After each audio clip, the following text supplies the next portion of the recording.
গল্প শুনেন আপনাকে ভালোবাসি। লেখায় নুসরাত হক। সত্য ঘটনা অবলম্বনে লেখা। মানুষ ঠিকই বলে সৎ ভাই কখনো আপন হয় না। সবচেয়ে বড় ভুল স্বামী মারা যাওয়ার পর ওনার সৎ ভাইকে বিয়ে করা। দয়া করুন, ছেড়ে যাবেন না। বিয়ের মাত্র 2 দিন হলো আমার হাতে মেহেদির রঙও মুছেনি। আর বিধবার হওয়ার 6 মাসের রেশও কাটেনি। আমার জীবনটা নিয়ে খেলবেন না, দয়া করুন। আপনার যদি আমাকে মেনে না নেওয়ার ইচ্ছে থাকে তবে আপনার ভাই মারা যাওয়ার 6 মাস পরে বিয়ে করলেন কেন? আমি তো বেশ ছিলাম আমার বিধবাময় জীবন নিয়ে। আপনার প্রশ্নের উত্তর দিতে আমি বাধ্য না। বিয়ে করে যে আপনাকে দয়া করেছি এটা তো আপনার ভুলে যাওয়ার কথাও না। সমাজে সম্মান দিয়েছি। আমাকে আমার মতো থাকতে দিন। আমি যদি বিয়ে না করতাম তবে এ বাড়িতে কি আপনার জায়গা হতো? আপনার সন্তানকে ছুঁড়ে মারতো ও রাস্তায় আপনার মতো। কেউ ফিরেও তাকাতো না। এটা ভাবা উচিত এবং আমার প্রতি আপনার কৃতজ্ঞ হওয়া উচিত। আমি কালে দেশ ছাড়ছি, বিন্দুমাত্র যোগাযোগ করার চেষ্টাও করবেন না এবং অযথা নখ দিবেনও না। আমার আর বলার ভাষা নেই। মুখে দিয়ে কোনো শব্দও বের হচ্ছে না। এই জীবন মেনে নেওয়া ছাড়া কোনো রাস্তাও নাই। বাবার বাড়িতে থাকবো সেই উপায়ও নেই। মধ্যবিত্ত ঘরের মেয়ে আমি। আমাদের কাছে সম্মান হলো স্বামী বাড়িতে থাকা, সেখানে জ্বলে যাও পুড়ে যাও তাও থাকতে হবে, এটাই জীবন। মাত্র 6 মাস আগে 3 বছরের বিবাহিত জীবনের ইতি ঘটেছে আমার স্বামীর মৃত্যুতে। আমার বয়স 21 বছর, জীবন যেন এখানেই থেমে গেল। তার মৃত্যুর পর তার ভাই বোনেরা আমাকে বাড়ি থেকে তাড়াতে যেন উঠে পড়ে লাগে। এই সমাজে টাকার কাছে বিচার ও মিথ্যা হয়। তারপর দয়া করে আমার স্বামীর আপন শত ভাই আমাকে বিবাহ করে। আমার স্বামী নিজের আপন ভাই বোনেরাই যেখানে আমাকে দয়া দেখালো না সেখানে সৎ ভাই যে দয়া করলো, এটাই আমার ভাগ্য। আচ্ছা বলুন তো, দয়া করা বলতে কেন বিয়ে করে করতে হবে? অহেতুক ওনার জীবনও নষ্ট, আমার জীবনও নষ্ট। নির্ঘুম রাত কাটলো। সকাল 8টা, মেয়েকে নিয়ে বসে আছি। আমার শাশুড়ি ছেলেকে নাস্তা দিচ্ছে। উনি আজ 11টার ফ্লাইটে দুবাই চলে যাবেন। উনি পেশায় একজন প্রবাসী। যাওয়ার সময় আমার মেয়েকে কোলে নিল আর বলল, তোমার কোনো চিন্তা নাই মামুনি, তোমার সব দায়িত্ব আমার। সবার থেকে বিদায় নিল, শুধু আমার চোখের দিকেও তাকালো না। উনি চলে গেলেন। আমি শুধু নীরবে দেখছি। কবুল বলা স্বামী যত যাই হোক, অদৃশ্য মায়াটান কেমন যেন অনুভব করছি। আমার শাশুড়ি আমায় বললেন, রুমে যাও। আমি মেয়েকে নিয়ে রুমেই থাকলাম। উনার সাথে সম্পর্ক এতটাও ভালো ছিল না। আমার স্বামীর শাশুড়ির সাথে তাল মিলিয়ে কত ঝগড়া করেছি। আমার ছোট্ট শাশুড়িকে দেখলে কখনো সালামও দিতাম না। আসলে বিয়ের পর থেকেই আমার সাবেক শাশুড়ি আর ননদ ননাসরা মাথায় ভালো করে ঢুকিয়ে দিয়েছিল ওরা আমাদের শত্রু, ওদের সাথে ভালো ব্যবহার করবে না। ওদের সাথে তেমন দেখা হতো না কারণ আমার শ্বশুর যথেষ্ট ধনী ছিলেন। 2 বউকেই 2 বাড়িতে রেখেছেন। ওদের জায়গা জমি নিয়ে অনেক ঝগড়া হতো। তবে আমার সাবেক শাশুড়ির ছেলে মেয়েরাই ঝগড়া করতো বেশি, ওনারা করতো না। তবে আমার মৃত্যুর স্বামী উনাদের অনেক সম্মান এবং ভাইদের অনেক ভালোবাসতেন। কখনো তাদের সাথে ঝগড়া বা দুই কথা বলে নাই। দুপুরে আমার শাশুড়ি আমাদের খেতে ডাকে। আমি মেয়েকে কোলে নিয়েই খাচ্ছি। মেয়ে হঠাৎ করে কেঁদে উঠায়। উনি বললেন, মেয়েকে আমাকে দাও, তুমি ভাত খাও। আমি খেয়ে আবার রুমে চলে আসি। এ বাড়িতে আসার পর থেকেই শুধু রুমে থাকি, কেউ কোনো কথা বলে না আমার সাথে। শুধু খেতে রাখি, খাওয়া শেষ হলে আবার রুমে চলে যায়। রাত 8টার দিকে আমার শাশুড়ির মোবাইলে কল দিয়ে ওসমান জানায় তিনি পৌঁছেছেন। আমি মেয়ের খাবার বানাচ্ছিলাম রান্নাঘরে, তখন শুনতে পেয়েছি। তিনি আমাকে নিজ থেকে বললেননি। রুমে বন্দি দশা এভাবেই কাটলো আরো 7 দিন, কোনো যোগাযোগ নেই। শ্বশুর বাড়িতে কেউ কথাও বলেন না আমার সাথে। আমার বাপের বাড়িতে ফোন দিলে মায়ের দায়ছাড়া ভাব কথা বলে আসি, কি করবি ঘরে, তোর একটা অবিবাহিত বোন, 2জন ভাইয়ের বউ, একটা মেয়ে আছে, কিভাবে কি করবি? আফসোস আমার মা এই বাজে সময়টাতে আমাকে একটু মানসিক সাপোর্ট পর্যন্ত করেনি। ঘৃণা হয় ওনার প্রতি আমার। সময় বহমান 1 মাস চলে যায়। 1 মাস পর উনি ভিডিও কলে শুধু একটু করে আমার মেয়েকে দেখে আর আমাকে আমার শাশুড়ির হাতে 2000 টাকা দেয়। বলে উসমান দিতে বলেছে। আমি নিতে চাইনি, উনি রুমে এসে আমার মেয়ের হাতে টাকাটা দিয়ে গেছে। আমি ঘর থেকে বের হতাম না। ছাদেও যেতাম না। আমাকে বিয়ে করেছে এটা নিয়ে এলাকায় অনেক ছিছি পড়ে যায়। কেউ আসলে রুম থেকেও বেরোতাম না লজ্জায়। কারো সামনে পড়লে অনেক চেনা মানুষ সাবেক স্বামীর ঘরে কত কথা বলেছি, কত সুখ দুঃখের আলাপ করেছি। লজ্জায় আর কথাও বলতাম না। এর মধ্যে আমার মেয়ের অনেক ঠান্ডা লাগে। এত যত্ন করে রাখি তারপরে ঠান্ডা লেগে যায়। আমার শাশুড়ি অনেক বকা দেয় আমাকে। তারপর উনি অনেক সেবা করে এবং অনেক ডাক্তার কাছেও নিয়ে যায়, কিন্তু মেয়ের অবস্থা খুব খারাপ হতে থাকে। হাসপাতালে ভর্তি করাতে হয়। 14 দিন আমার শাশুড়ি আর আমার দেবররা ওনার সাথে ছিলেন। অনেক সাহায্য করেছে। সবচেয়ে বেস্ট হাসপাতালে চিকিৎসা করিয়েছে। 2 দিন আইসিইউতে থাকার পর আমার মেয়ে তার বাবার মতো আমাকে ছেড়ে চলে যায়। আমার মেয়ের বয়স ছিল মাত্র 1 বছর 2 মাস। মাটি আমার মেয়ের বাবার পাশেই দেওয়া হয়, কারণ দুই পরিবারের একটা মাত্র পারিবারিক কবরস্থান। সন্তান হারিয়ে আমি যেন দিশেহারা। আমার সন্তান মারা যাওয়ার পর আমার সাবেক শাশুড়ি বলল, পাপ সব পাপ। মা পাপ করলো, সন্তানকে ধরল। সাবেক ননদ ননসরা দাদা বলল, মানুষ যে কত খারাপ হয় তা আপনাদের ধারণা বাহিরে। ওই সময়টাতে পরিবার সমাজ সবার চোখে বিষামি। আমার বেঁচে থাকাটাও যেন একটা অন্যায়। তবুও বেঁচে আছি। আমার স্বামীর শ্বশুরবাড়ির সবাই খুব খুশি হলো আমার সন্তানের মৃত্যুতে। ওরা ছাড়া সবাই এলো আমার মেয়ের জানাজাতে। আমার মেয়ের মৃত্যুর পর আমাদের চট্টগ্রামের ঐতিহ্য হিসাবে 5 দিন নাকুলখানি আয়োজন করে আমার শাশুড়ি এবং স্বামী। আমার সন্তানের মৃত্যুর সময় আমার মা ভাইয়ের এসেছিল। মোটামুটি তারা অনেক অপমানিত হয়েছে। তারা জানাজার পর চলে যায়। 1 মিনিটও থাকেনি। আসলে এটা সত্যিই অসম্মানজনক। আমার সাথে বিয়ের পর দুই পরিবার যেন আরো বেশি শত্রু হয়ে গেল। 7 দিন পর আমার স্বামী প্রথমবারের মতো আমার সাথে ফোনে কথা বলে। আমি সালাম দিয়ে কান্না করে দিই। উনি আমাকে অনেকক্ষণ দেখলেন ভিডিও কলে। শুধু বললেন, আল্লাহ শান্তি দান করুক আপনাকে। আমার শাশুড়িকে বলল খেয়াল রাখতে আমার। এরপর কল কেটে দেয়। দিন কাটে, রাত আসে, কিন্তু আমার পরিবর্তন হয় না। আমি নাওয়া খাওয়া ছেড়ে দিয়েছি। আম্মু আসছিল দেখতে আমাকে, কিন্তু আমার শাশুড়ি এত কথা বলেনি। আম্মু কিছু সময় থেকে আবার চলে যাই। আমি অনেক শুকিয়ে গিয়েছি। রুমে বসে থাকতাম। কেউ কথা বলতো না, ফিরেও তাকাতো না। শাশুড়িও কথা বলতো না, শুধু খেতে রাখতো বা খেতে বলতো, এতটুকুই। বুঝতে পারছিলাম না কি করব। একটানা 5 মাস রুমে থাকতে থাকতে আমি পুরো পাগল হয়ে গিয়েছি। আমার ফোনও ছিল না। শাশুড়ির মোবাইল তেমন একটা ধরতাম না। তবে উনি আমার জন্য যথেষ্ট করেছেন। পছন্দ হয়তো করেন না, কিন্তু ঘৃণাও করতেন না তেমন। 5 মাস পর শাশুড়িকে বললাম, আমি কয়টা দিন বাপের বাড়ি গিয়ে থাকতে চাইতেছি, যদি আপনি অনুমতি দেন। উনি উত্তর দিলেন, উসমানের সাথে কথা বলে জানাবো। আমি বললাম, আচ্ছা। শাশুড়িকে বললাম, আপনার কাজে একটু সাহায্য করি। উনি বললেন, কোনো দরকার নাই, রুমে যাও। আমি রুমে এসে বসে থাকি। কি আর করব? কি করার বা থাকতে পারে আমার? রাতে উনি বললেন, উসমান অনুমতি দিয়েছে, গিয়ে 1 সপ্তাহ থেকে আসো। সকালে ভোরে রওনা দিবা, গাড়ি ঠিক করে দিব। রাতে আমার দেবরকে দিয়ে কিছু ফলমূল আর নাস্তা আনিয়ে রেখেছেন। আমাকে হাতে 3000 টাকা দিলেন খরচ করার জন্য। ভোর 6টার দিকে সিএনজি আসে। কারণ উনি চাচ্ছিলেন না এলাকার কেউ আমাকে দেখুন। এমনিতে ছি ছি করে, আবার নতুন করে কি নাকি বলে। 40 মিনিটের মধ্যে আমি পৌঁছে গেলাম বাবার বাড়ি। আল্লাহ, কি যে শান্তি লাগতেছিল আমার। অনেক দিন পর বাহিরে বের হলাম। আম্মু দাঁড়িয়ে ছিল বাড়ির সামনে, ভাবিরা সহ। আমি শাশুড়ির মোবাইলে থেকে রাতে জানিয়েছিলাম। সবার সাথে কথা বলতে পেরে কি যে শান্তি লাগতেছিল। শাশুড়িকে ফোন করে জানিয়েছিলাম, মা আমি পৌঁছেছি।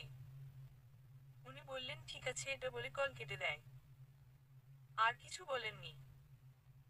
আমি আবার সেই ছোট্ট আশা হয়ে গেলাম। মানে ভুলেই গেলাম আমার এত দুঃখ কষ্ট। আম্মু ভাবিরা অনেক বেশি আদর যত্ন করলো। বললাম আমাকে যেন একটা মোবাইল কিনে দেয়। আম্মু ভাইদের বলল, বড় ভাই আমাকে 12,000 টাকা দিয়ে একটা মোবাইল কিনে দেয়। হাতে টাকাটা নিয়ে এসেছিলাম, প্রতিদিন মাগরিবের পর সবাই বেরিয়ে ঘুরতাম, এটা সেটা খেতাম সবাই মিলে। এরকম করতে করতে 10 দিন পার হয়ে গেল। আম্মু জিজ্ঞেস করতো কখন যাবি শ্বশুর বাড়ি। তোর শাশুড়ি তো ফোনও করে না, তুই দিলেও ধরে না, ওরা মনে হয় তোরে আর নিবে না। ভাবিরা সাহস দিত, বলতো নসিবে যা আছে তা হবে। ভাবিরা আম্মুকে ডাক দিত আমাকে এসব না বলতে। হয়তো তারাও মনের অবস্থা বুঝেছিল আমার। যত যাই হোক, আমারই তো পরিবার।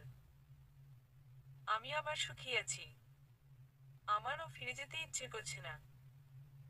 ওখানে ফিরে যাওয়ার কথা ভাবলেই কান্না আসে। আমার জন্য ভীষণ অসম্মানজনক জায়গা। 12 দিন পর আমার শাশুড়ি কল দেয় নিজে থেকে। আমি সালাম দিই। উনি বললেন কবে আসবা। আমি বললাম মা কেমন আছেন, আপনাকে তো অনেক কল দিলাম, ধরলেনও না। ইচ্ছে হয়নি, ধরিনি। বেড়ানো শেষ হলে বলো গাড়ি পাঠাবো।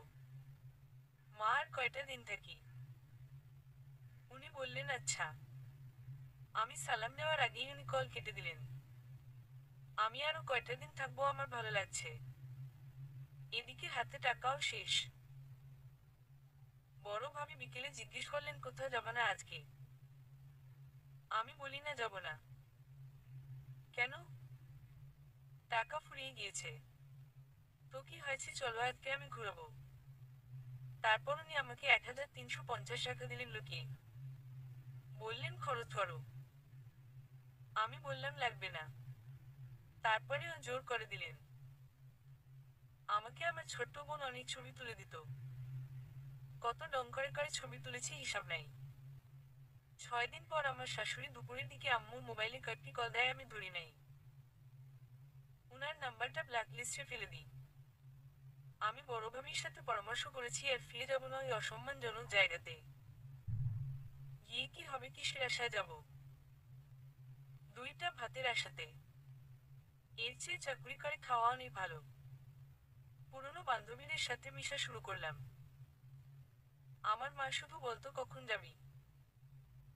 বড় ভাবি বলতো মা আপনি আশারে বিষ খাইয়ে মেরে ফেলেন। ওখানে কার আশায় কিংবা কিসের আশায় যাবে। আম্মু বলতো এখানে আমাদের ঘাড়ে আর কয়দিন খাবে। মানে আমার মায়ের যত চিন্তা। আমি সিদ্ধান্ত নিয়েছি দরকার হলে গার্মেন্টসে চাকরি করে খাবো, তাও ওখানে ফিরে যাব না। 10 জনের 10 কথা শুনতে শুনতে আমি তিতা হয়ে গেছি। আমিও মানুষ বাঁচতে চাই। এরকম করতে করতে আরো 1 সপ্তাহ কাটলো।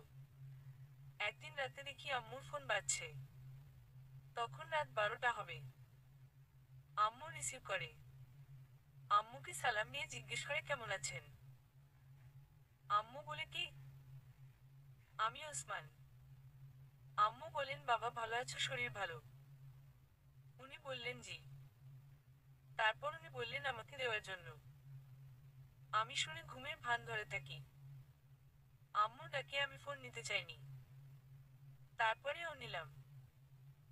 কোনো কথা বার্তা ছাড়া উনি বললেন সকালে গাড়ি পাঠাবো, চলে যাবে। আমি বললাম আমি যাব না, আরো কয়দিন থাকবো। আমি কিছু শুনতে চাই না। সকালে গাড়ি আসবে, চলে যাবেন। এটা বলে কল কেটে দিলেন। আমি কান্না করতেছি, আমি যাব না, মরে গেলেও যাব না। আম্মু যাতা ব্যবহার শুরু করছে রাতের বেলা। ভাবিরা আসে রুম থেকে আম্মুকে ডাক দেয় কিছু না বলার জন্য। সকালে সিএনজি আসে। আমার শাশুড়ি আম্মুর মোবাইলে অন্য নাম্বার থেকে কল দেয়। তখন আম্মু বলে আপা একটু বেলা করে পাঠাবো, কারণ রাতে বলেছেন মেয়েকে খালি হাতে কিভাবে পাঠায়, এখন দোকান সব বন্ধ। আমার শাশুড়ি মানে না। আর আমি অনেক কান্না করি, আর যাব না। এত কাঁদছিলাম যে ভাইয়েরা সিএনজি পাঠিয়ে দেয়। আমাকে বলে আচ্ছা আর যাইস না। বেলা 12টার দিকে বিদেশ থেকে আমার স্বামী ফোন করে আম্মুকে বলে আপনার মেয়েকে এখন দিয়ে আসবেন, না হলে আমার ঘরের দরজা বন্ধ। ব্যাস, আম্মু কান্নাকাটি গালাগালি শুরু হয়ে গেল। আমি না গেলে আম্মু বিষ খাবে। ঘরে আমার অবিবাহিত বোন, 2 ভাইয়ের বউ, মানে আমাকে পাঠাবেই। শেষে কি আর করার, কেঁদে কেটে রওনা হলাম। সাথে আম্মু আমাকে মোবাইলে 300 টাকা রিচার্জ করে দিল। আর নাস্তা পানি নিয়ে আমাকে দিয়ে আসলো। ঘরে ঢুকে আমি শাশুড়িকে সালাম দিলাম। উনি আমার আম্মুকে বসতে বলল। সকালে পাঠালেন না কেন? গাড়ি পাঠিয়েছি। ওসমান আমার সাথে অনেক রাগারাগি করেছে। আমার নাম্বার থেকে আপনার নাম্বারে কল যায় না কেন? এতবার কল দিলাম। আম্মু মোবাইল এগিয়ে দিয়ে বলল, এত কিছু আপা বুঝি না, একটু দেখেন আপনি। আমি আর বলি নাই ওনার নাম্বার যে কালো তালিকাতে ফেলে রেখেছি। তারপর আম্মু চলে আসে আমাকে রেখে। আমি রুমে কি আর করব। একটু পর আমার শাশুড়ি মোবাইল নিয়ে আসে আর বলে, কথা বলো ওসমান। আমি সালাম দিই। উনি বললেন, নাটক করার আর জায়গা পাও না, তোমাকে আজ থেকে আর কোথাও যাওয়া বন্ধ। বাপের বাড়ি গিয়ে পাখা গজিয়েছে। আমি বললাম, এখানে থেকে কি করব? এত অসম্মানিত হতে ভালো লাগে। এখানে কিসের বিয়েতে থাকবো? আপনার সাথে তো আমার কোনো যোগাযোগ বা সম্পর্ক নাই। কোনো বিয়েতে থাকতে হবে না। কাগজে কলমে আপনি আমার বউ, ওই বিয়েতেই থাকুন। এরপর কল কেটে দেয়। আমি রুমে বসে বসে ফোনে গান শুনতাম, সবার সাথে কথা বলতাম। 300 টাকা শেষ। কাউকে দিয়ে রিচার্জ করাবো সেই সাহসও হয় না। কেউ আমার সাথে কথাও বলে না। বড় ভাবিকে বলি, উনি আমাকে 500 টাকা রিচার্জ করে দেয়। আমার শাশুড়িকে টুকিটাকি হেল্প করতে চাইতাম, কিন্তু উনি দিতেন না। এভাবে কাটে কয়েক মাস। একদিন উনি অনেক অসুস্থ হয়ে পড়েন। পুরো সবকিছু আমি সামলাতে শুরু করি।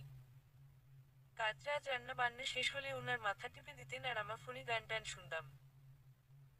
একদিন উনি ওই অবস্থায় ভিডিও কল দেয় আমার শাশুড়ির ফোনে। মারোয়ার সাথে কথা বলছিল, আমি ওইদিকে কান না দিয়ে ফোন টিপতেছি। কোনো একভাবে দেখে যে আমি টিপতেছি। উনি জিজ্ঞেস করলেন, আমি ফোন কোথায় পেলাম। আমার কাছে যে ফোন ছিল, আমার শাশুড়ি এতদিন উনাকে বলেননি।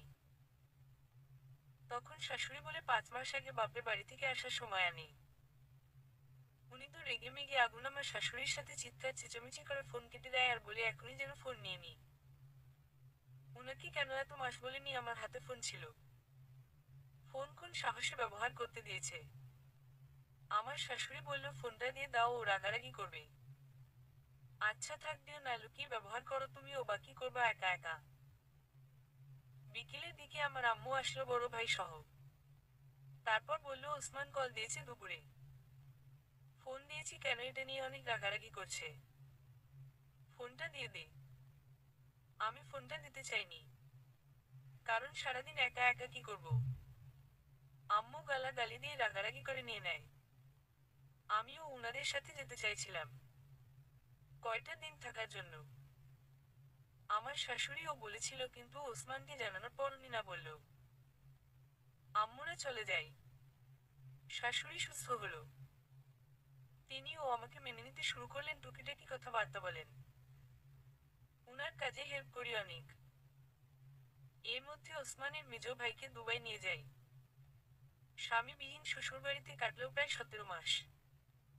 শুধু শাশুড়ির সাথে এক রুমে বন্দি জীবন। অনিশ্চিত জীবন আমার। 2 বছর প্রবাস জীবন কাটানোর পর উনি ছুটিতে আসবেন। আসার আগে আমার শাশুড়ি আমায় জিজ্ঞেস করলো, আমার কি লাগবে বলার জন্য ওসমান বলেছে। আমি বলেছি কিছু লাগবে না। দুপুরে রান্নার সময় উনি ভিডিও কল দেয় ওনার মাকে। আমি পাশেই ছিলাম। তখন উনি জোরে জোরে বলতে লাগলেন, মা, কারো কিছু লাগলে বলতে বলো, আমার আবার সব প্যাকিং করতে হবে। পরে বললে আর সময় পাবো না কিনে এনে প্যাকিং করার। আমি মজা করে বললাম, আপনি সুস্থ মতো আমার কাছে ফিরে আসলেই হবে, আর কিছু লাগবে না। উনি আর আমার শাশুড়ি থম খেয়ে গেলেন এমন কথা শুনে। আমি এটা বলেই রুমে দৌড়ে চলে আসি। 2 দিন পর উনি আসবেন। আমি ওনার রুম নিজের হাতে পরিষ্কার করে বিছানার চাদর বদলিয়ে গুছিয়ে দিয়ে আসি। উনার ছোট্ট ভাই এয়ারপোর্টে গেলেন ওনাকে আনতে। আমি সুন্দর করে সেজেগুজে অপেক্ষায় আছি উনি আসার। আমার স্বামী তো অপেক্ষা তো করবই। উনি ঘরে ঢুকলেন। উনাকে দেখে আমার বুকটা কেঁপে উঠল। 2 বছর আগের উনি আর আজকের উনার মধ্যে অনেক তফাৎ। অনেক বদলে গেছেন, মোটা হয়ে গেছেন, আরো বেশি সুন্দর হয়ে গেছেন। উনি এসেই ওনার মাকে জড়িয়ে ধরেন। আমি সালাম দিই উনাকে। উনি সালাম নেন। তারপর উনি ওনার রুমে ফ্রেশ হতে গেলেন। মা টেবিলে খাবার দেন। তখন বিকেল হয়ে গেছে। উনি ফ্রেশ হয়ে এসে হালকা কয়টা ভাত খান। তারপর উনি ওনার রুমের দরজা বন্ধ করে ঘুমিয়ে গেলেন। আমার দিকে একটু ফিরেও তাকালেন না। আমার চোখের পানি উপচে পড়ে কেন জানি না। আমি ও রুমে এসে সব সাজগোজ ধুয়ে ফেলি। তারপর সবচেয়ে পুরনো জামাটা পরি। উনার দিকে আর ফিরেও তাকাবো না। আমার কলিজাটা ফেটে যাচ্ছে। আমার এখানে একটুও থাকতে ইচ্ছে করতেছে না। একটু বাপের বাড়িতে গেলে শান্তি পেতাম। সন্ধ্যার দিকে ওনার নানার বাড়ির মেহমান আসবেন। তাই নাস্তা বানাতে রান্নাঘরে গেলাম। নুডলস, সেমাই, ফিরনি, হালিম রান্না করি। আর আসলে ফলমূল কেটে দিব। সব রেডি করতে করতে মাগরিব হয়ে পড়ে। উনারা চলে আসেন। উনারা আসার সাথে সাথে আমি উনাদের সামনে গেলাম না। রান্নাঘর থেকেই সব নাস্তা ওনার রেডি করে দিচ্ছি, মা নিয়ে যাচ্ছেন। উনাদের সাথে সম্পর্কটা আমার এতটাও ভালো হয়নি। দূরত্ব তো আছেই। উনারা রাতে থাকবেন। আমি রাতে রান্না বসালাম। আমাকে আমার শাশুড়ি করতে মানা করেছেন, তারপরেও করছি, কারণ রুমে বসে কি বা করব। উনি ঘুম থেকে উঠলেন রাত 9টার সময়। উঠেন, হালকা চা খেলেন আর সবার সাথে কুশলাদি বিনিময় করলেন। আমি ওনার সামনেও পড়লাম না। রাতের 11টার দিকে সবাইকে খাবার দিলাম। আমি জাস্ট সব রান্নাঘর থেকে বেড়ে বেড়ে দিচ্ছি, আমার মামি শাশুড়ি আর খালা শাশুড়িরা নিয়ে যাচ্ছে। উনি এখন খাবেন না, পরে খাবেন। আমার আর রাতের ভাত খেতে ইচ্ছেও করলো না। তারপরেও সবার সামনে বললাম খেয়েছি। রান্নাঘরে কাজ গুছিয়ে রুমে চলে ঢুকলাম। আর ওনারা সবাই ওনার রুমে। উনি ওনার ব্যাগ খুলতে লাগলেন। সবার জন্য কি এনেছে না এনেছে। আমাকে কেউ একটু ডাকলোও না। অবশ্য ডাকলে আমি যেতামও না। মনকে বুঝিলাম উনি তোমার কেউ না। কিসের আশা করছো ওনার থেকে, যে আজ 2 বছরে একটা কথাও বলেনি, তোমার সাথে কোনো বউয়ের অধিকারও দেয়নি। শুধু মায়া দয়া করে রেখেছে। গতকাল রাতে ওনার আসার আনন্দে সারারাত ঘুম হয়নি। বিছানায় তা এলিয়ে দিতেই কাঁদতে কাঁদতে ঘুম চলে আসে আমার। আলহামদুলিল্লাহ, একটি শান্তির ঘুম হয়। সকালে উঠে ঘর ঝাড়ু দিই। রাতের বাসি খাবারের প্লেটগুলো ধুয়ে ফেলি। তারপর সবার জন্য নাস্তা রেডি করি। সবাই একে একে ঘুম থেকে উঠে আর নাস্তা করে বসে গল্প গুজব করছে। আমি দুপুরে রান্নার প্রস্তুতি নিই। সকালে আমার শাশুড়িকে বললাম, মা উনি এসেছেন, এখন সব মেহমান আসবে, আমার খুব আনিজি লাগছে, আমি কি কয়টা দিন আমার বাবার বাড়িতে থেকে আসবো। মা বলল, আচ্ছা উসমান উঠুক, আমি বলবো, ও অনুমতি দিলে তুমি যেও। উনি উঠলেন ঘুম থেকে দুপুর 2টা বাজে। উঠেই আর নাস্তা খেলেন না, সবার সাথে ভাত খেয়ে ফেললেন। সবার ভাত টাত খাওয়া শেষে সবাই বিশ্রাম নিতে গেল। আমি আস্তে আস্তে মায়ের রুমে গেলাম। দেখলাম উনি আর মা বসে কথা বলছেন। দুজনের চোখাচোখি হলো। আমি চলে আসছিলাম। তখন মা বলল, কিছু বলবে? তখন বললাম, মা সকালে বলেছিলাম যে। তখন বলল, আমি ভুলে গেছি। উনি ওনার মাকে বলল, মা কাউকে কি জামা কাপড় কিনে টিনে দাও না। এমন পুরনো জামা কাপড় পরে হাঁটে কেন? আমি বললাম, গরমের জন্য। এটা বলে চলে আসি। একটু পর মা রুমে এসে বলল, ওসমান যেতে মানা করেছে। এবার আমি কান্না করে দিয়ে বললাম, মা আমি 2টা দিন থেকে আসি না, আমার খুব বাড়ির জন্য মন জ্বলছে। তখন বলল, উসমান রুমে আছে, গিয়ে ওরে বল। আমি ওনার রুমে গিয়ে মাথা নিচু করে বলি, আজ 1 বছরের উপরে বাবার বাড়িতে যাইনি। আমি আজকে একটু যাই, আমার খুব মন জ্বলছে। কান্নার জন্য কথা বলতে পারছিলামও না। উনি বিছানা থেকে উঠে হাত ধরে আমাকে ওনার পাশে বসালেন। আমার যেন কান্না আরো ভেঙে পড়ছে, বুকটা ফেটে যাচ্ছে। চিৎকার করে বলতে পারছি না, এত অবহেলা করলে বিয়ে করেছেন কেন আমাকে। উনি উত্তর দিলেন, তখন যেতে হবে না। এবার জোরে কান্না করে দিয়ে বললাম, একটু যাই না, সকালে চলে আসবো।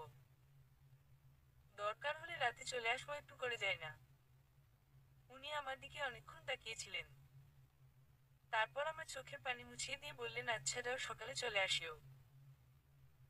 তারপর ওনার মাকে ডাক দিয়ে বললেন ওরে যাওয়ার সময় আমি যা আনছি তার থেকে অল্প অল্প সব দিও ওর বাপের বাড়ির জন্য। আমি একদিন অনেকদিন থাকার প্রস্তুতি নিলাম, অনেক জামা কাপড় নিলাম। তারপর ওনার ছোট্ট ভাই সিএনজি ডেকে নিয়ে আসলো, সাথে নাস্তা কিনে নিয়ে আসলো। ও আমাকে দিয়ে আসবে। আমি চলে এসেছি বাবার বাড়ি। মা ভাবি সবাই বাড়ির সামনে দাঁড়ানো। গিয়ে তো সেই খুশি, সব দুঃখ শেষ। পরের ছেলে কেন আমায় এত কষ্ট দিবে। আমার দেবরকে আম্মু জোর করে নাস্তা খাওয়ালো। আমার দেবর নাস্তা খেয়ে চলে গেল। ছোট্ট ভাবি দুষ্টুমি করে বলতে লাগলো কাল জামাই আসলেও ভালো করে আদর সোহাগ না খেয়ে চলে আসলে। বড় ভাবি ছোট্ট ভাবির দিকে চোখ বড় করে তাকালো। এরপর ছোট্ট ভাবি চুপ হয়ে গেল। আর যেতে হবে না ওখানে, বাদ দাও। এসে তো ভাবিদের সাথে বোনদের সাথে দুষ্টুমি হাসিতে সব ভুলেই গেলাম। আম্মুর আলমারি থেকে আমার মোবাইলটা বের করলাম। তারপর চার্জে দিলাম। সবাই মিলে সন্ধ্যার পর হাঁটতে বের হলাম। তারপরে মাথায় শুধু আসছিল উনি কি আমায় মনে করছেন। উনার কলিজাটা ছিঁড়ে যাচ্ছে কি এক মায়া। ভাবিরা বুঝতে পেরে অনেক সঙ্গ দিল আমায়। সারা সন্ধ্যা হেঁটে রাতের দিকে ঘরে ফিরলাম। মা রান্না বান্না করে রেখেছিল, তাই এসে আর ভাবিদের কষ্ট হয়নি। কেটে গেল 7 দিন। অথচ পরের দিন আমার যাওয়ার কথা ছিল, ইচ্ছে করেই আমি ওই বাড়িতে গেলাম না। 7 দিন পর শুধু কান্না আসতেছিল। আমি আম্মুকে জড়িয়ে ধরে কান্না করে দিয়ে বললাম আম্মু আমার জীবনটা এমন কেন। আমি কিসের আশায় যাবো ও বাড়িতে। মাও বলল 2 বা 3 মাস পর তোর বোনের বিয়ে নামাবো, এরপর তোর আর যেতে হবে না। আর কষ্ট করে 3টা মাস ধৈর্য ধর, তোর বোনের বিয়েটা দিয়ে ফেলবো। এদিকে আমার বোনের জন্য একটা প্রস্তাব আসে, ছেলে সৌদিতে থাকে, কোনো দাবি দাওয়া নাই তাদের। শুধু একটা সুন্দর মেয়ে চাইছে তারা। মাশা আল্লাহ আমার ছোট্ট বোন ভীষণ সুন্দরী। বিয়ে ফাইনাল হবে হবে এমন। 15 দিন পর রাতের বেলা ওসমান আসলেন আমাদের ঘরে। হাত ভর্তি বাজারের ব্যাগ, সবার জন্য জামা কাপড় নাস্তা পানি নিয়ে এসেছে। সাথে করে আমাকে নিয়ে যাবে। আম্মু অনেক খুশি হয়ে যায় ওনাকে দেখে। আম্মু আর ভাইয়েরা জোরাজোরি করলো আজ রাতটা আমাদের ঘরে থাকার জন্য। উনি থেকে গেলেন। রাতে সবার খাওয়া দাওয়া শেষে যে যা যা রুমে ঘুমাতে গেল। উনিও ঘুমাতে গেলেন। শুধু আমি রুমে যাচ্ছি না, আমি আম্মু আর বোনের সাথে ঘুমাবো। কিন্তু ভাবিরা জোর করে আমাকে ওনার রুমে পাঠালেন।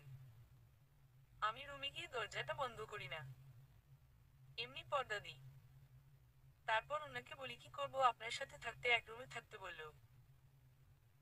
আমি আসতে চাইনি, আমাকে জোর করে পাঠিয়েছে। আচ্ছা আশেপাশে শুয়ে পড়ো। বাতি নিভিয়ে দিই। বাতি নিভালে তোমাকে দেখবো কিভাবে। বউকে দেখতে হবে ভালো করে আশেপাশে। উনার কথা শুনে শরীরে শিহরণ বয়ে গেল। আমি আস্তে আস্তে খাটের একপাশে শুয়ে পড়লাম। উনি কোমর জড়িয়ে ধরে আমাকে ওনার কাছে টানলেন। বললেন আর দূরে দূরে রাখতে ইচ্ছে হচ্ছে না। পাশে এমন একটা বউ থাকলে কোনো পুরুষ কি ঠিক থাকতে পারে। উনি আমার পিঠে ওনার মুখ ঘষতে লাগলেন। আমি তখন বুঝতে পারছি না আমার কি করা উচিত। আমাকে ওনার দিকে ফিরালেন। আমার চোখে চোখে চোখ রেখে বললেন আর দূরে রাখতে ইচ্ছে হচ্ছে না। আমি নিশ্চুপ। উনি আমার ঠোঁটে ঠোঁট রাখলেন। আমার নিঃশ্বাস বন্ধ হয়ে আসছিল। উনার থেকে ছুটতে চাইছিলাম, কিন্তু উনি আমাকে দুহাতে জড়িয়ে ধরে রাখলেন। এবার চোখের পানি ছেড়ে দিলাম। উনি আমায় ছাড়লেন।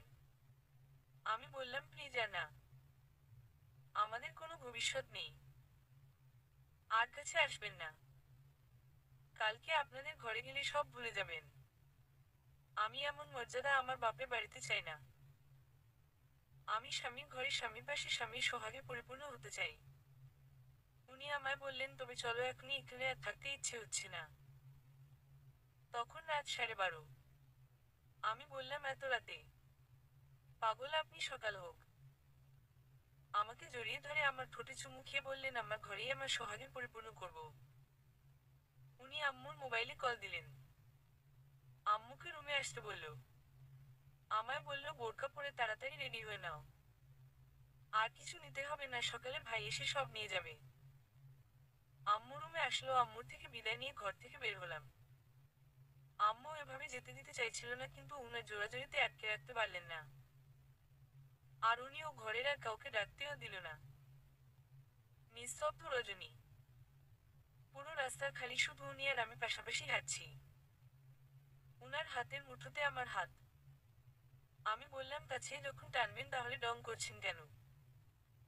বিদেশ থেকে আসছেন পর্যন্ত আমার সাথে কথা বলেন না, কিছু না পাওয়া দেন না। উনি দাঁত দেখিয়ে হাসতেছেন। উফির প্রথম আমি আমার স্বামীর সাথে হাত ধরে হাঁটছি। সে এক অন্যরকম অনুভূতি। তোমাকে যে কিছু খাওয়াবো সেই সুযোগও নাই।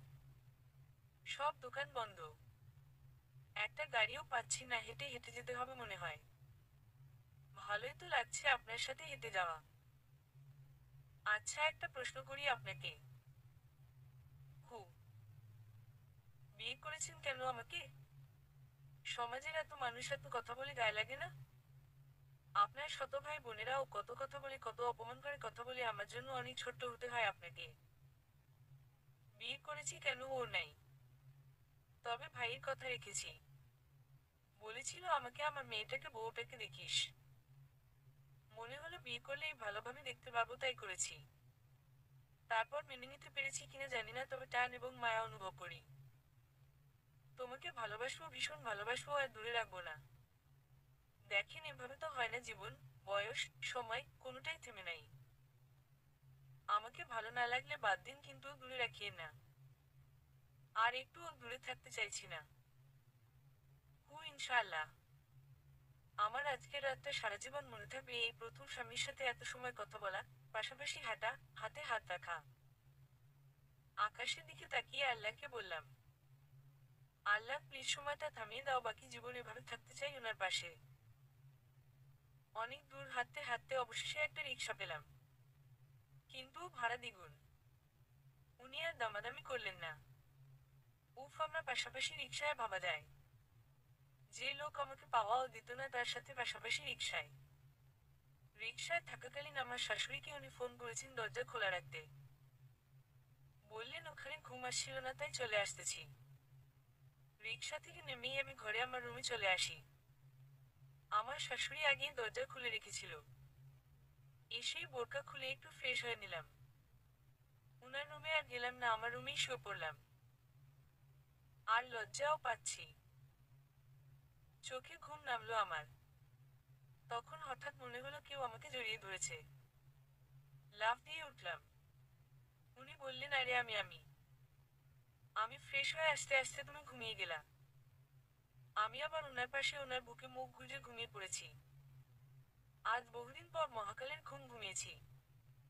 সকালে উঠতে একটু লেট হলো। ঘুম ভেঙে দেখলাম উনি ঘুমাচ্ছেন। এই প্রথম ওনার ঘুমন্ত চেহারা দেখলাম। নাক ও ডাকতেছে। উঠে রান্নাঘরে গেলাম। শাশুড়ি তরকারি করতেছে। আমাকে বলতেছে গোসল না করেই রান্নাঘরে ঢুকলা। আমি ভাবাচাকা খেলাম, গোসল করার মতো কি হলো। পরে মাথায় আসলো উনি তো পাশে ছিলেন। কি লজ্জাটা না পেলাম, রুরু, এটা কোনো কথা? শাশুড়ি কি আর কিছু না বলেই হুদায় কোনো কারণ ছাড়া গোসল করলাম। আমি গোসল সেরে রুমে আসতেই দেখি উনি উঠে গেছেন। পিছন থেকে আমাকে জড়িয়ে ধরে বলতেছে, এত সকালে গোসলের কাহিনী কি? আমি বললাম, দুপুর হয়ে গেছে, কি আজে বাজে বকেন, আল্লাহ মালুম। উনি আমার গলায় চুমু খেয়ে বললেন, তাও ঠিক। নাস্তা দাও, খিদা লাগছে। আমি রান্নাঘরে গিয়ে নাস্তা গরম করে ওনাকে টেবিলে দিলাম। উনি খেতে বসছেন আর আমাকে ডাকতেছে খাওয়ার জন্য। ঘরে শাশুড়ি আছেন, আমি আর লজ্জায় যাইনি। রান্নাঘরে খেয়ে ফেলেছি। আল্লাহর কাছে বারবার শুধু আলহামদুলিল্লাহ বলছি, আল্লাহ যেন আমায় এবার সুখ দিলেন। দুপুরে রান্না বসালাম। এর মধ্যে পাশের বাড়ির এক চাচি আসলেন। আমায় খোঁচা মেরে বললেন, আগের ঘরের বাচ্চাটা তো মারা গেছে, এবার একটা বাচ্চা নিয়ে নাও। আসলে আমাকে অনেক বেশি কটু কথা সহ্য করতে হয়েছে। আর সহ্য করছিও কম বেশি। তবে আমার শাশুড়ি যতটা পারেন আমাকে আগলে রাখেন। বিকেলের দিকে আমার শাশুড়ি আমায় বললেন, তোমার রুমটা তো ছোট্ট, তুমি তোমার কাপড় চোপড় সব নিয়ে উসমানের রুমে চলে যাও। অহেতুক দুজনে দুরুম দখল না করে থেকে এক রুমে থাকো। পরে আমি আমার জিনিসপত্র সব আস্তে আস্তে ওনার রুমে নিয়ে গেলাম। আজ থেকে সবসময় আমি আমার স্বামীর সাথে থাকবো। উনি বললেন, কি আমার সাথে বেশি থাকার ইচ্ছে নাকি? থাকবো না তো স্বামীর সাথে একই রুমে একই বিছানায় থাকা সুন্নাত। উনি তখন আমার ঠোঁটে চুমু খেয়ে বললেন, বউয়ের কাছাকাছি যাওয়াও সুন্নত। সেই রাতে আমি উনাতে পরিপূর্ণ হয়েছি। সত্যিকারের ওসমানের বউ হয়েছি। কেটে গেল একটা সপ্তাহ। আমার ছোট্ট বোনের বিয়ে ঠিক হয়েছে। ছেলে প্রবাসী, দেরি করতে চাইছে না। খুব তাড়াহুড়োতে পড়ে গেল আমাদের ঘরের সবাই। আমি ওনাকে বললাম, কয়টা দিন গিয়ে থাকি আর সে ওদের হেল্প হবে। উনি আমাকে যেতে দিলেন না। বললেন, তোমাকে যেতে হবে না, তোমাকে না দেখলে শান্তি শান্তি লাগে না। উনি যান, গিয়ে অনেক কাজে হেল্প করে দিয়ে এসে বিকেলে চলে আসেন। আমাকে আর শাশুড়িকে নিয়ে গায়ে হলুদের দিন গেলেন। 2 দিন থেকে বোনের বিয়ে খেয়ে তারপর সাথে করে নিয়ে এসেছেন। আলহামদুলিল্লাহ, এর মধ্যে গর্ভধারণ করি। উনি আর আমার শাশুড়ি খুব খুশি হয়েছে।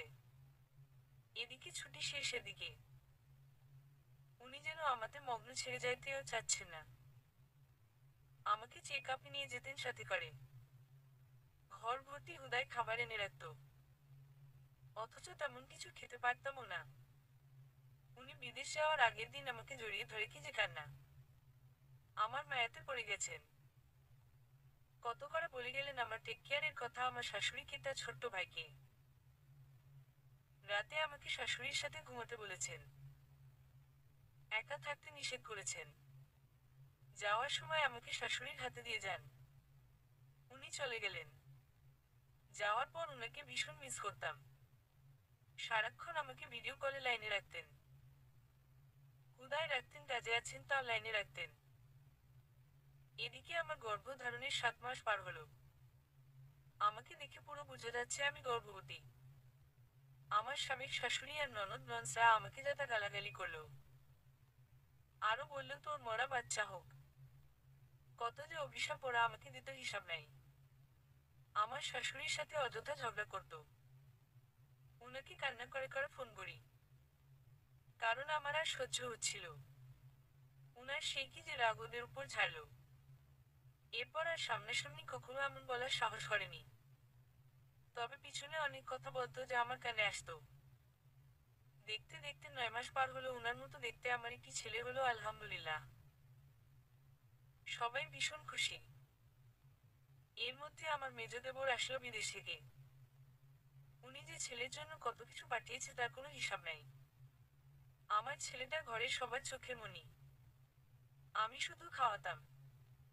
তার চাচারাই তার জামা কাপড় সব ধুয়ে দিত। মেজ দেবরের বিয়ে ঠিক হলো। ঘর ভর্তি কাজ। তাও আমার শাশুড়ি আমাকে একটা কাজ করতে দিতেন না। আমাকে মাথায় করে রাখতো। খুব জাঁকজমকপূর্ণ ভাবে আমার মেজ দেবরের বিয়েটা সম্পূর্ণ হলো। অনেক বড় করে অনুষ্ঠান করেছে। কারণ আমার শাশুড়ি তার বড় ছেলের বিয়েতে কোনোরকম আয়োজন বা শখ পূরণ করতে পারেনি। শুধু আমি আর আমার ছেলে যতটা পেরেছি লোক চক্ষুর আড়ালে ছিলাম। কারণ মানুষজনের সামনে ভীষণ লজ্জা পেতাম আর তারাও সামনাসামনি বা পিছনে আমাকে অনেক রকম কটু কথা বলতো। আমি মেনে নিয়েছি এভাবেই আমাকে এখানে জীবন পার করতে হবে। এটাই আমার নিয়তি, আমার নসিব। মেজ দেবরের সময় বাড়ি বাহিরে প্যান্ডেলে খেতে বসিনি। ঘরেই খেয়েছি। এবং মেজ দেবরের সাথে কোনো ছবিও তুলি স্টেজে ওঠে।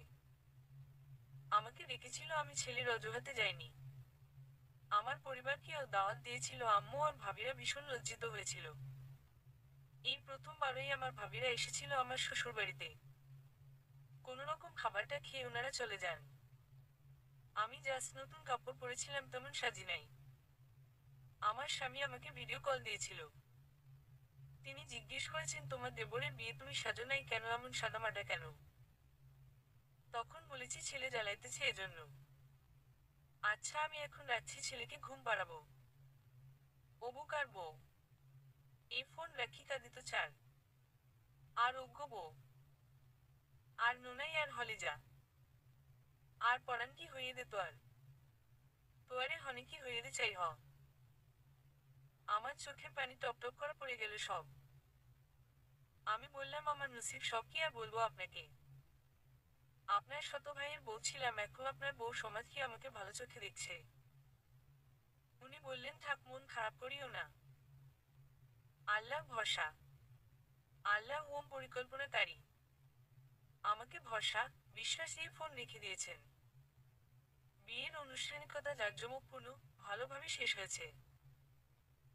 বিয়ের পর আমার মেজ দেবরের শ্বশুর বাড়ির লোকজনের সামনেও তেমন একটা যেতাম না। আমার মনে হতো তারা আমার দিকে কেমন কেমন ভাবে তাকাতো। আর ওদের আত্মীয় স্বজন যারা আসতো সবাইকে আমার কাহিনী ওরা বলে বেড়াতো। আমার শাশুড়ির মধ্যে দুই বউয়ের মধ্যে অনেকে তফাৎ করতে দেখছি। উনি আমার চাইতে ওনার মেজ ছেলের বউকে কদর মহব্বত বেশি করত। যাই হোক, আমি তেমন মাথায় নিতাম না। আমি আমার ছেলেকে নিয়েই থাকতাম বেশি।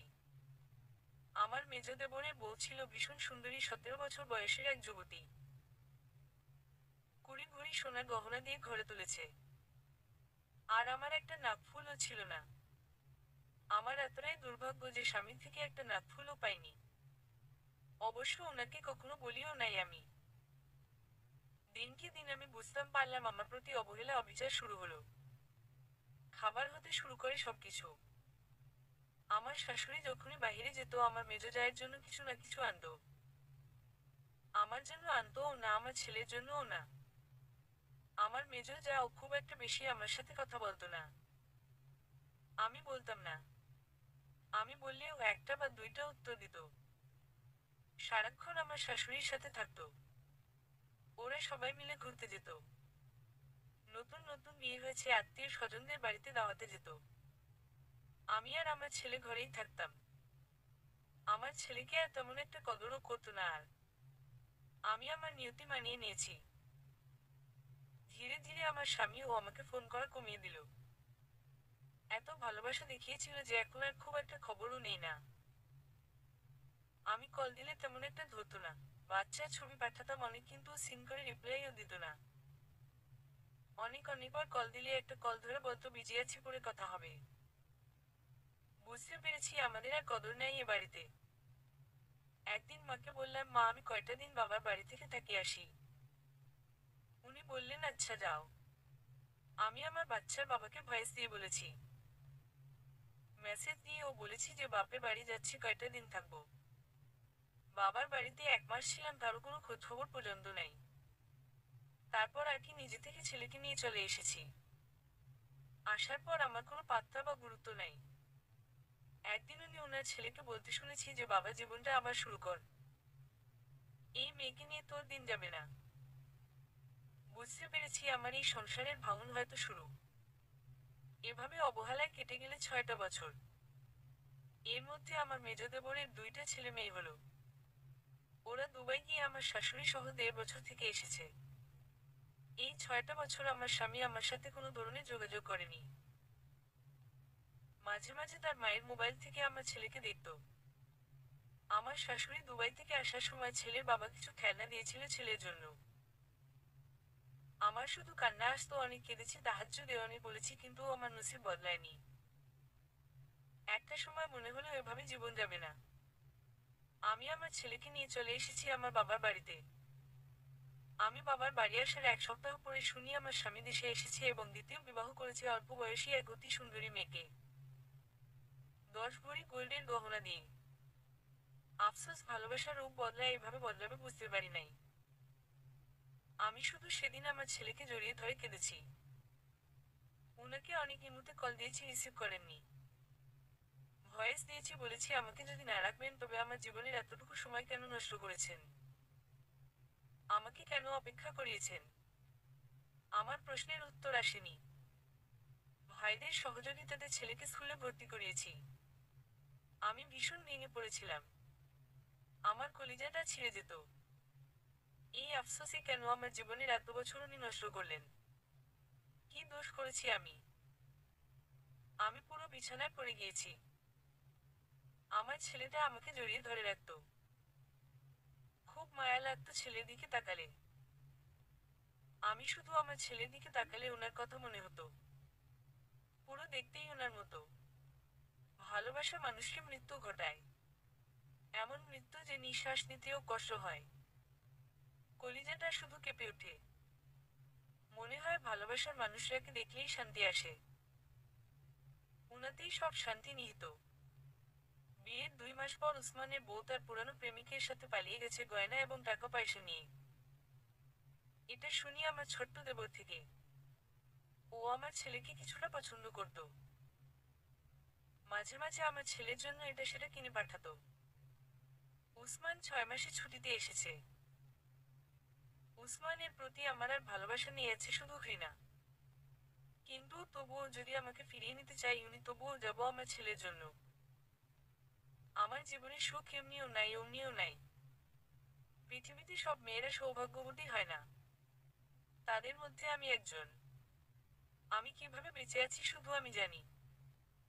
মা মাঝে মাঝে কটু কথা বলতো, আবার মাঝে মাঝে আমাকে জড়িয়ে ধরে অনেক কাঁদতো, শুধু আমার জন্য চিন্তা করতো।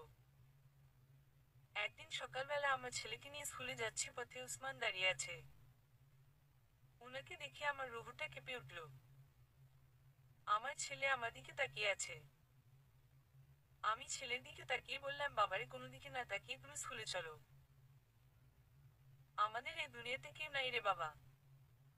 উসমান আমার সামনে এসে আমার ছেলেকে কোলে তুলে নিল, আর চোখে পানি ছেড়ে দিয়ে আমার ছেলেকে আদর করতে লাগলো।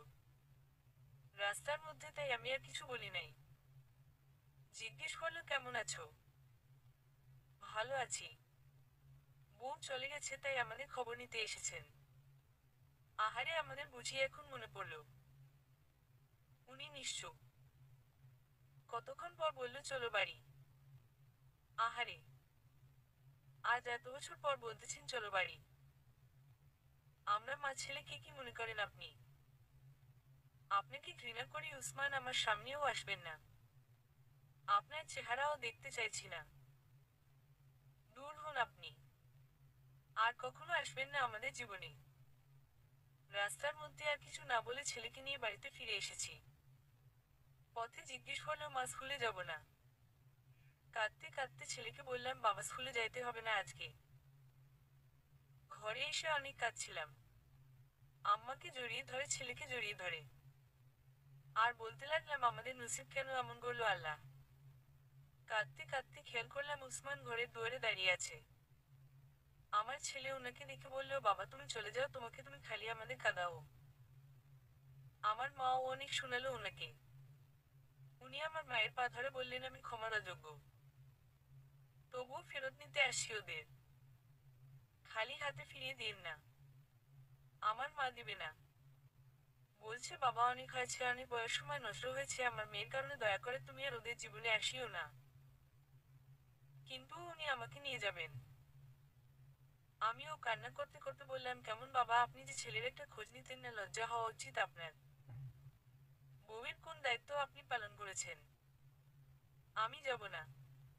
আবার বিদেশ চলে গেলে আমাকে ভুলে যাবেন। এত বছরে আপনাকে চিনতে আর বাকি নাই। আপনাদের ঘরে সবাই আমাকে কুকুরের মতো ব্যবহার করে। যখন যা যেটা ইচ্ছে সেটা বলবে। আমি আর ওই ঘরে যাব না, ওই ঘরে আমার কদর নাই, সেই ঘরে আমি আর যাব না। উনি বললেন, আচ্ছা চলো, যা হওয়ার হয়েছে, এবার তো চলো। তোমাদের আমার সাথে সাথে রাখবো। আপনি প্রতারক, মিথ্যাবাদী, বেঈমান, আপনার কথা আমি বিশ্বাস করি না। একদম করি না। দূর হন। আম্মা তখন বলে, মেয়ে নিতে হলে সমাজ নিয়ে আসবে। সমাজের মানুষ জোর নিয়ে আসবে তবেই মেয়ে দিব। তোমাদের যা ইচ্ছে তা করতে পারবে না। আমি চুপ ছিলাম, পরিশেষে এটাই বলেছি, আমার ছেলের নামে কিছু করে দিলে তবে যাব, না হলে যাব না। আমার জন্য কিছু লাগবে না, শুধু আমার ছেলের জন্য কিছু করে দিলে তবে যাব। উনি বললেন, ঠিক আছে, ছেলের নামে ব্যাংক অ্যাকাউন্ট খুলে কিছু টাকা দিব আমি। আমি বললাম, আগে দিবেন তারপর? বললেন, ঠিক আছে দিব, তাও আমার সাথে থাকো। উনি আমার মাকে বললেন, মা খিদে লেগেছে, কিছু খেতে দেন, না হলে ভাত দেন, দুপুর হয়ে গেছে। ভাবিরা ওনাকে ভাত দিলেন। উনি খেয়ে বললেন, মা কোথায় ঘুমাবো? আমি বললাম, কেন আপনার বাড়ি নাই, ওখানে যান। বউ আর পোয়া তো এড়ে গড়তো যাই খেতাম। আমি চুপ ছিলাম, আমার ছেলেকে ভাত খাইয়ে দিচ্ছি। এরপর আমি আমার মায়ের রুমে গিয়ে ছেলেকে নিয়ে মোবাইল টিপছি। আর আল্লাহকে বলছি, আল্লাহ যেন এবার সব ঠিক হয়ে যায়, আমার ছেলের জন্য হলেও ওর সংসারটা যেন টিকে। রাতের দিকে আমার ছেলেকে নিয়ে বাইরে যেতে চাইলেন। আমার ছেলে গেল না। উনি একটা গেলেন। গিয়ে অনেকক্ষণ পরে এসেছেন। কাগজপত্র নেই। কারণ কালকে অ্যাকাউন্ট খুলে ছেলের নামে কিছু টাকা দিবেন। আমি ওনার সাথে কোনো কথা বলি নাই। আর উনিও বলার চেষ্টা করেন নাই। পরের দিন সকালে আমাকে নিয়ে ছেলেকে নিয়ে ব্যাংকে গেলেন এবং একটা ডিপোজিট খুলে ওখানে ছেলের নামে 20 লাখ টাকা ওনার অ্যাকাউন্ট থেকে ট্রান্সফার করেন। এরপর আমাদের কাগজপত্র রেডি করেন আমাদের পাসপোর্ট বানানোর জন্য। ইমার্জেন্সি টাকা খরচ করে 7 দিনের ভেতর পাসপোর্ট বানিয়ে নেন। আমি আর শ্বশুরবাড়িতে যাইনি এবং ওনার এক রুমে থাকিও নাই। 15 দিন আমাদের বাড়িতে অন্য রুমে ছিলেন। আমাদের সব রেডি করে ভিসা লাগিয়ে আমাদের সাথে করে একসাথে সবাই মিলে দুবাইয়ের পথে পা বাড়ালাম, নতুন জীবন এবং নতুন সংসারের আশায়। জীবনের প্রথম বিমানে ভ্রমণ আমাদের মা ছেলের সে এক অন্যরকম অনুভূতি। জীবনে প্রথমবার দুবাই শহর দেখা। ওর সেই অনুভূতি ভাষায় প্রকাশ করার মতো না। আমরা প্রতিদিন রাতে ঘুরতে বের হতাম। দিনে উনি ওনার কাজ করত। শ্বশুরবাড়িতে সবাই জানে যে আমাদের দুবাই নিয়ে এসেছে। আমার নতুন সংসার এখানে। আমি, আমার ছেলে এবং আমার উনি। আচ্ছা, বলতে পারেন মেয়েরা এমন কেন? এত কিছুর পরেও ওনার প্রতি এত ভালোবাসা আসে কোথা থেকে? প্রচন্ড রকম ভালোবাসি ওনাকে। একদিন উনি বললেন, অনেক তো দূরত্ব হলো, এবার আমাদের আর একটি সন্তান হলে মন্দ হয় না। আমি বলি, না, আর সন্তান নিব না। আমার অনিশ্চিত জীবন। আপনি আবার আমাকে অবহেলা করলে আমি সন্তানদের নিয়ে কোথায় যাব? কি করব এটা বলে কান্না করে দিই। আমি আমার সন্তানদের সামনে আর কারো কাছে ছোট্ট এবং অপমানিত হতে পারবো না। এটা খুব লজ্জাজনক। আমাকে বাকি জীবন ওই বাড়িতে অপমানিত হতে হবে। এখন মেজো যা এসেছে, কয়দিন পর ছোট্ট যা আসবে। আমি আর কারো সামনে কারো দ্বারা অপমানিত হতে পারবো না। এর চেয়ে মরে যাওয়া অনেক ভালো। উনি আমাকে জড়িয়ে ধরে বললেন, বউ, কোথায় ছেড়ে যাব না। খুব ভালোবাসবো তোমাদের। আসলেই উনি আমাদের অনেক ভালোবেসেছেন। অনেক বেশি কদর করেছেন। দুবাইতে কেটে গেল আমাদের আরো 2টা বছর। আমার আরেকটি ছেলে হলো, আলহামদুলিল্লাহ। আমাদের মা ছেলের সেবা করেছেন উনি নিজের হাতে। এদিকে বাচ্চাকে স্কুলে দিতে হবে। কিন্তু ওই দেশে স্কুলে পড়ানো অনেক বেশি ব্যয়বহুল। আমাকে দেশে চলে আসতে হবে। আমি অনেক কাঁদতাম শ্বশুরবাড়িতে আসতে হবে বলে। আমি ওনাকে কান্না করে বলি, আল্লাহর ওয়াস্তে যদি পসিবল হয় আমাকে একটা ঘর করে দেন। বেড়ার হোক, আমাকে কেউ অপমানিত করবে না। আমার ছেলের নামে যে টাকাগুলো দিয়েছেন ওগুলো দিয়ে হলেও আমাকে 2 রুমে একটা ঘর বেঁধে দেন। আপনার কাছে আমার আর কিছু চাওয়ার নেই। শুধু এতটুকু শেষ চাওয়া, আমি সম্মানের সহিত বাকি জীবন থাকতে চাইছি। উনি বললেন, ঠিক আছে। উনাদের রাস্তার পাশে একটা জায়গা ছিল। উনি সেখানে আমাকে একটা একতলা বাড়ি করে দেন। এর মধ্যে আমাদের দুবাইতে রেখে 1.5 মাসের জন্য বাড়ির কাজ কিছুটা গুছিয়ে দেওয়ার জন্য দেশে আসেন। আর বাকিগুলো আমার ভাইয়েরা এবং উনার কয়েকজন বন্ধুর সহায়তায় শেষ করে। খুব সাধারণ করে থাকার মতো পরিস্থিতি করে দেন। বাকি কাজ আস্তে আস্তে পরে করবেন। আমি ছেলের পড়ালেখার জন্য 3.5 বছর পর দেশে আসি। কিন্তু আমার শ্বশুরবাড়িতে উঠি না, আমার জন্য নতুন করে দেওয়া ঘরে উঠি। আমি আর শ্বশুরবাড়িতে যাইনি। আমাকে খুব অপমানিত হতে হয়। আলহামদুলিল্লাহ, সুখী দিন যাচ্ছিল আমাদের। উনার সাথে কথা, ছেলে মেয়েদের নিয়ে সারাটা দিন কেটে যেত আমার। এর মধ্যে আমার ছোট্ট দেবর একটা মেয়ের সাথে প্রেম করে। একদিন সকালে ওরে নিয়ে চলে আসে আমার ঘরে। বলে, ভাবি, মেয়েটাকে পছন্দ করে বিয়ে করব, ওর পরিবার বিয়ে ঠিক করেছে। মেয়েটা কাউকে কিছু না বলে ঘর থেকে চলে এসেছে। আমি আমার স্বামীকে ফোন করে সব বলি। আমার স্বামী আমার শাশুড়িকে আমাদের ঘরে পাঠান। উনি এসে মেয়েকে মেয়ের ঘরে দিয়ে আসেন এবং পারিবারিকভাবে বিয়ের আয়োজন করে। গায়ে হলুদে আমি যাই নাই। বিয়েতে কোনোরকম 2টা ভাত খেয়ে চলে আসি। আমি মনে করি আমি যখন এত সমস্যা দূরত্ব বজায় রেখে চলাটা অনেক ভালো। আমাকে আমৃত্যু এমন অপমান কম বেশি হতে হবে। মানুষ আমাকে দেখিয়ে দেখিয়ে বলবে, দেখো দেখো, এটা আগে সৎ ভাইয়ের বউ ছিল, সৎ ভাইয়ের মৃত্যুর পর উসমান বিয়ে করেছে। আমার এমন নসিবের জন্য সন্তানদের সামনেও আমাকে লজ্জিত হতে হবে। উসমান আমাকে যেমন অবহেলা করেছে তেমনি ভালোবাসাও দেখিয়েছেন। উনার সাধ্যমতো আমার জন্য করেছেন, চিরকৃতজ্ঞ উনার প্রতি।